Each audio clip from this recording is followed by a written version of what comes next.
se revolta, as ondas nos dão pavor. Bom dia, boa tarde, boa noite. Deus abençoe você aonde você estiver, que a paz do Senhor alcance o teu coração nesta hora. Quero meditar com você, deixar no teu coração um texto da palavra de Deus que está em Marcos capítulo 4, versículos de 35 ao 41, que diz assim: E naquele mesmo dia, sendo já tarde, disse-lhes: Passemos para outra banda. E eles, deixando a multidão, levaram consigo assim como estava no barco. E havia também com ele outros barquinhos, e levantou-se grande temporal de vento, e subiam as ondas por cima do barco, de maneira que já se enchia. E ele estava na popa, dormindo sobre uma almofada. E despertaram-me, dizendo-lhe: Mestre, não se te dá que morramos? E ele, despertando, repreendeu o vento e disse ao mar: Cala-te, aquieta-te. E o vento se aquietou, e houve grande bonança. E disse-lhes: Por que sois tão tímidos?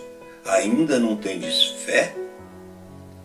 E sentiram grande temor, e diziam uns aos outros: Mas quem é este, que até o vento e o mar lhe obedecem? Amém? Que texto lindo da palavra de Deus, meu querido ouvinte. E antes da meditação, da reflexão sobre esse texto, gostaria de lembrar de um versículo que Jesus disse já no final do seu ministério, lembrando que esse acontecimento deu-se no início do ministério de Jesus. E lá no final já do seu ministério, Jesus disse um versículo muito importante, que é um princípio para que possamos entender melhor esse texto lido. Jesus disse lá em João, capítulo 16, e versículo 33, dizendo assim aos seus discípulos: No mundo tereis aflições, mas tende bom ânimo, eu venci o mundo. Com isso em mente, nós queremos refletir então no acontecimento deste texto. Jesus fez uma afirmativa aos seus discípulos que no mundo nós obrigatoriamente teríamos aflições, mas para a gente ficar animados, porque Ele, Jesus, venceu o mundo. É assim que vamos entender esse texto que acabamos de ler. Se esta afirmativa de Jesus é um princípio e é verdadeiro, isso implica dizer que necessariamente teremos aflições neste mundo, mesmo que Jesus esteja na embarcação da nossa vida. Jesus fez uma afirmação: vai haver tempestade, mesmo que Ele esteja no barco da nossa vida. O que nos conforta é que o barco em que Jesus está nunca vai afundar. Ele garantiu: passemos para outra banda do lago. Eles estavam em Cafarnaum, em uma das margens do lago de Genezaré, também chamado Mar de Tiberíades, e mais popularmente, mais comumente conhecido como Mar da Galileia. E Jesus disse: nós vamos passar o mar rumo à província dos Gadarenos. Então era uma garantia. Jesus traçou um roteiro e ele estava no barco, e esse barco, havendo tempestade ou não, haveria de cumprir o seu roteiro. Jesus é quem afirmou: passemos da outra banda do mar. E Jesus já sabia. É evidente que haveria de acontecer a tempestade. O fato é, tempestade vai acontecer mesmo que Jesus esteja no barco da nossa vida. A questão é como enfrentar essa tempestade. Há duas maneiras de se enfrentar a tempestade: tendo medo, pavor, terror, pânico, ou atravessar a tempestade descansando. Estava no mesmo barco, na mesma tempestade, Jesus e os discípulos. Os discípulos passaram a tempestade com medo, com terror, com pânico, gritando, mesmo eles sendo pescadores, peritos, homens talhados no trabalho do mar, eram pescadores, homens já acostumados a enfrentar a fúria do mar, mas usaram toda a técnica, todos os recursos de pescadores que eram, e tudo isso foi frustrado. Eles não conseguiram vencer a tempestade, não conseguiram controlar o barco em meio àquela tempestade, e gritaram, tiveram pânico, tiveram medo. E nesse mesmo barco, nessa mesma tempestade, no mesmo espaço do barquinho estava Jesus. Só que Jesus estava passando pela mesma tempestade, mas descansando, dormindo, sossegado. E funcionou o jeito de Jesus. Jesus descansava tranquilo, diz o verso 38, né? Que Jesus pegou uma almofada, deitou sobre ela lá na polpa do barco e dormia um sono tranquilo e sossegado. O medo fez com que os discípulos, envolvidos com o balançar do barco, entrassem em pânico, tivesse pavor, tivesse terror, tivesse medo de morrer. E isso os aterrorizavam. Já para Jesus, o mesmo balanço soava como um afago da natureza a embalar seu doce e merecido sono. O mesmo embalar para os discípulos, o mesmo balanço do barco, melhor dizendo, para os discípulos era medo, era terror, era pânico, era sinônimo de morte. Para Jesus era como uma rede balançando, embalando o seu sono tranquilo.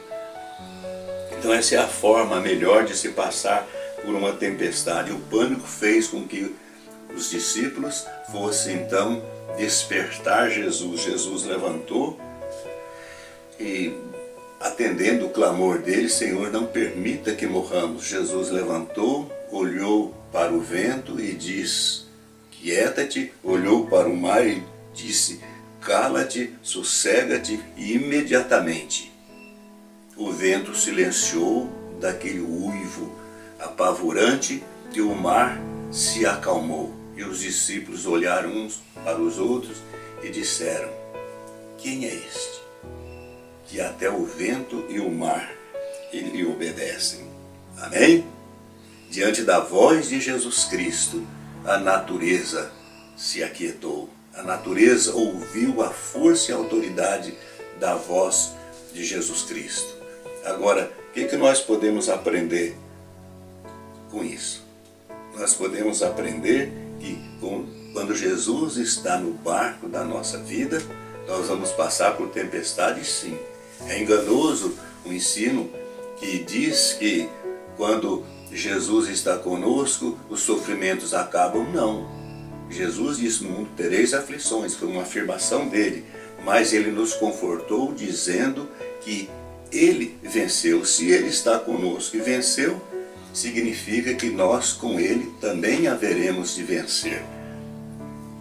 E o que eu queria deixar para o teu coração era a certeza de que vai haver tempestade, sim, mas com Jesus o barco nunca vai afundar. Com Jesus o barco vai chegar no seu destino traçado. A outra coisa que eu gostaria de deixar para o teu coração é a certeza de que a surpresa que eles tiveram, quem é este? É uma maneira de dizer que Jesus sempre nos surpreende. Quem é este? Lá em João 10:30, Jesus disse, eu e o Pai somos um. Era uma maneira de dizer, eu sou Deus, eu sou o Pai. E em João, mesmo Evangelho de João, capítulo 1, versículos de 1 a 3, diz assim, no princípio era o Verbo, ou a palavra, ou o Logos eterno de Deus. No princípio era o Verbo, e o Verbo estava com Deus, e o Verbo era Deus. Ele estava no princípio com Deus. Todas as coisas foram feitas por ele, e sem ele nada do que foi feito se fez. Isso implica dizer que Jesus é o Criador de toda a natureza. E ele, sendo o Criador de toda a natureza, automaticamente ele tem domínio sobre todas as coisas. Ele, Jesus, tem domínio sobre as forças da natureza. Por isso, quando a tempestade se levanta, ele tem domínio, tem controle, e a natureza obrigatoriamente tem que ouvir a força e a autoridade da sua voz.